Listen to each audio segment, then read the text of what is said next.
अंशु कुमारी है कि कुमार है?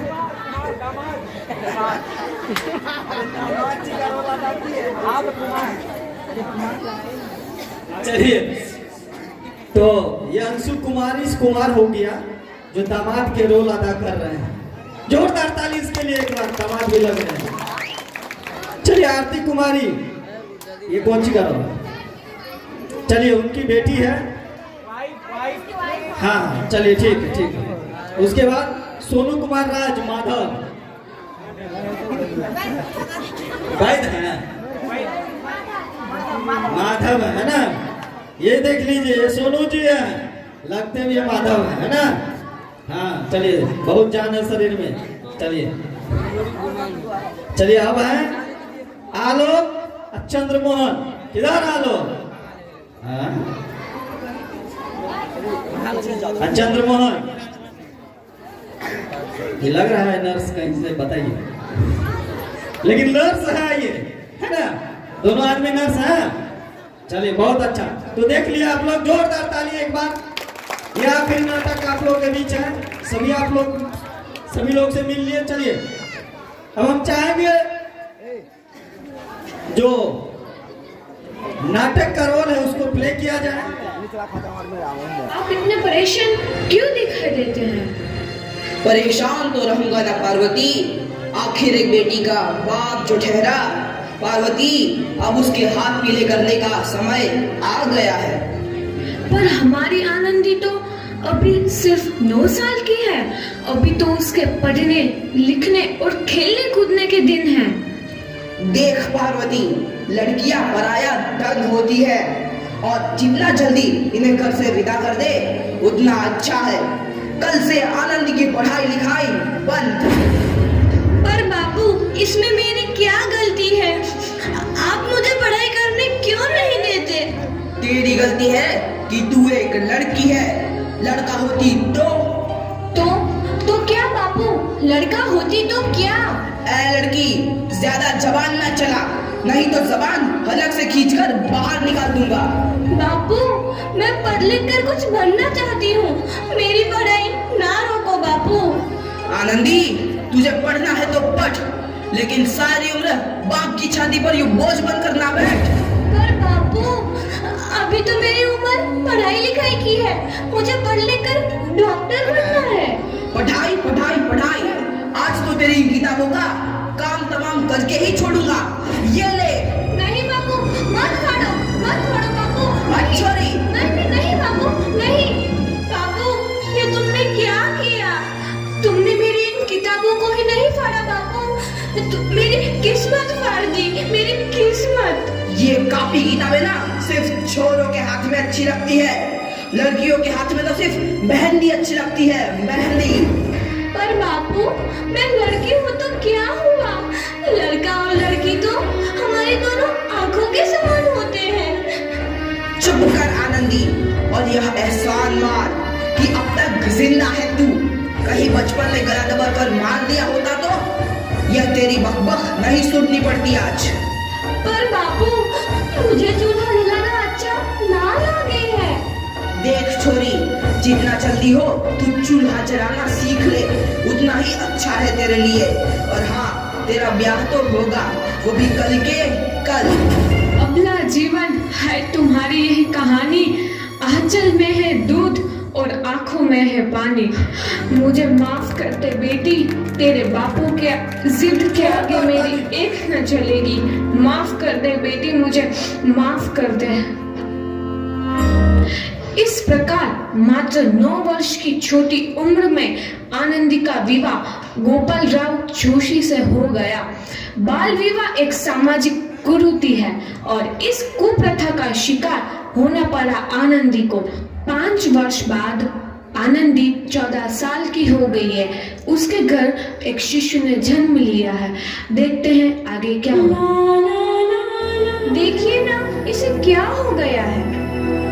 इसका माथा तो अंगार की तरफ तप रहा है। इसे तो बहुत तेज बुखार है। आप बिना कुछ भी बोलते हैं, दीजिए मुझे। माधव, जल्दी से वैद्य जी को बुला के लाओ। जी, अभी बुला के लाता हूँ। ये तुम क्या कर रही हो आनंदी? भगवान की विभूति लगा रही हूँ। बस करो आनंदी, ये सब अंधविश्वास है। अरे आप यकीन तो कीजिए, भगवान की कृपा से इसका माथा ठंडा हो रहा है और बुखार भी उतर गया है ना बाबू? देखिए, दीजिए मुझे। उठो बाबू, आंखें खोलो, तुम्हें तुम्हारी माँ बुला रही है। आंखें खोलो, देखिए ना इसे क्या हो गया है, आंखें भी नहीं खोल रहा। आंखें खोलो बेटा, आप चुप क्यों है? आंखें खोलो बेटा, आंखें खोलो। आनंदी, हमारा बेटा कभी आंखें नहीं खोलेगा। नहीं, ऐसा नहीं हो सकता। मेरे बेटे को मुझसे कोई नहीं छीन सकता, कोई नहीं छीन सकता। पागल मत बनो आनंदी। माधव, माधव। आनंदी, बंद करो ये पागलपन। भगवान ने मेरा बच्चा छीन लिया। भगवान ने नहीं, तुम्हारी अशिक्षा और अंधविश्वास ने तुम्हारा बच्चा छीना है। अगर तुम पढ़ी लिखी होती तो आज हमारा शिशु जीवित होता। तुम अनपढ़ थे आनंदी, अनपढ़।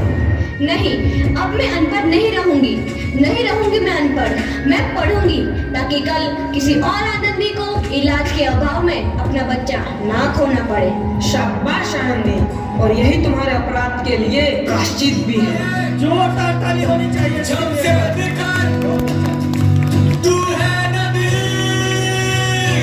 आनंदी, तुम्हारी 12वीं का परिणाम आ गया है। तुमने पूरे कॉलेज में प्रथम स्थान अर्जित किया है। आनंदी, तुम्हारी मेहनत रंग लाई है। तुम्हें शिक्षा वृत्ति मिली है। ये लो तुम्हारे अमेरिका जाने की टिकट। मुझे शिक्षा वृत्ति मिल गई, मैं अमेरिका जा रही हूँ। पर ये सब मैं अकेले कैसे कर पाऊंगी? आनंदी, अपने आप को इतना कमजोर क्यों समझ रही हो? फिर इतना पढ़ने लिखने का क्या फायदा? तुम अभी गवार की गवार नहीं हूँ मैं अब गवार।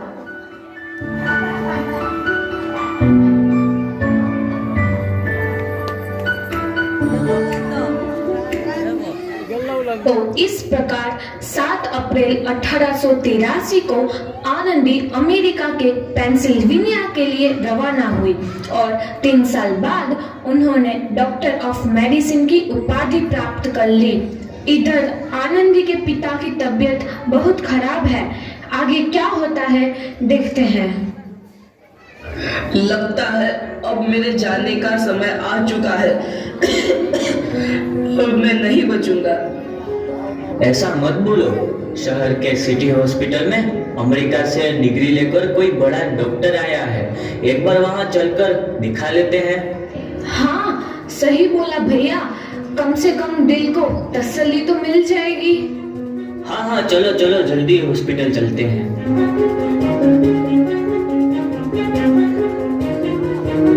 इस मरीज की हालत तो बहुत ही खराब है। कोई चमत्कार ही इसे बचा सकता है।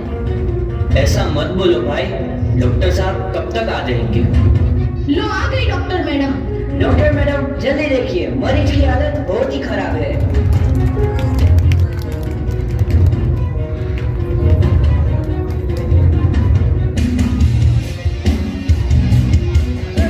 अब आप बिल्कुल ठीक है। मौत के मुंह से आपको बचाया है डॉक्टर मैडम ने। डॉक्टर साहब ने मुझे बचा लिया। मुझे मिलना है डॉक्टर साहब से। डॉक्टर साहब नहीं, डॉक्टर मैडम बोलो। डॉक्टर मैडम, उन्होंने ही तुम्हें जीवन दान दिया है। लो आ गई डॉक्टर मैडम, मिल लो उनसे। डॉक्टर मैडम, आपका बहुत बहुत धन्यवाद। आपने मेरी जान बचाई। इसके बदले में मैं गरीब भला आपको क्या दे सकता हूँ? वचन चाहिए मुझे कि कभी ये नहीं कहोगे कि लड़कियां कुछ नहीं कर सकती। वचन? ये कैसा वचन? अरे श्यामलाल, तुमने पहचाना नहीं? तुम्हारी बेटी आनंदी। आनंदी? मेरी बेटी आनंदी डॉक्टर? हाँ बापू, वही आनंदी जिसके लिए बचपन में तूने चूल्हा और दूल्हा के अलावा कुछ नहीं सोचा था। आनंदी, आनंदी मेरी बेटी, मुझे माफ कर दे। मैं तेरा गुनहगार हूँ बेटी। नहीं नहीं बापू, वही आनंदी जिसके हाथ पीले करके तुम उसकी सारी जिंदगी काला चाहते थे। माफ कर दे मुझे मेरी बच्ची, माफ कर दे, मैं तेरा अपराधी हूँ मेरी बच्ची, माफ कर दे। नहीं बापू, मैंने तो तेरा एहसान चुकाया है। याद है ना अपना एहसान जो बचपन में तुमने मुझ पर किया था? ताने सुना सुना कर जीते जी मार डाला था मुझको। अब बोल, और किस किस को मारेगा? आनंदी बेटी मुझे माफ कर दे मेरी बच्ची, मैं तेरा गुनहगार हूँ। बापू, आपने ही तो बोला था किताबें सिर्फ बेटों के हाथ में अच्छी लगती है, बेटियों के हाथ में तो सिर्फ मेहंदी। बेटों और बेटियों में फर्क करना तो आंखों में फर्क करने समान है। एक का पढ़ना और दूसरे का ना पढ़ना सामाजिक अंधकार है बापू, सामाजिक अंधकार।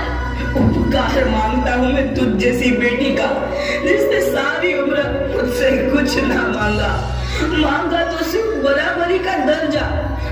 वरना सच तो यह है कि मैं तेरी माफी के लायक भी ना हूँ। मुझ जैसा बाप तेरी बराबरी कर सके उसके मैं लायक भी ना हूँ मेरी बेटी, मैं लायक भी ना हूँ। अपने बापू को क्या माफ नहीं करोगे आनंदी? माफ कर दो आनंदी, माफ कर दो। सुबह का भूला यदि शाम को घर लौट आए तो उसे भूला नहीं कहते। बापू, तो इस प्रकार आनंदीबाई जोशी ने अपनी मेहनत और अटूट इरादे से न केवल भारत की पहली महिला डॉक्टर बनी, बल्कि आगे चल के उन लड़कियों के लिए सुनहरा रास्ता दिखा गई जो जीवन में कुछ करना चाहती थी। जोरदार ताली होनी चाहिए इसके लिए।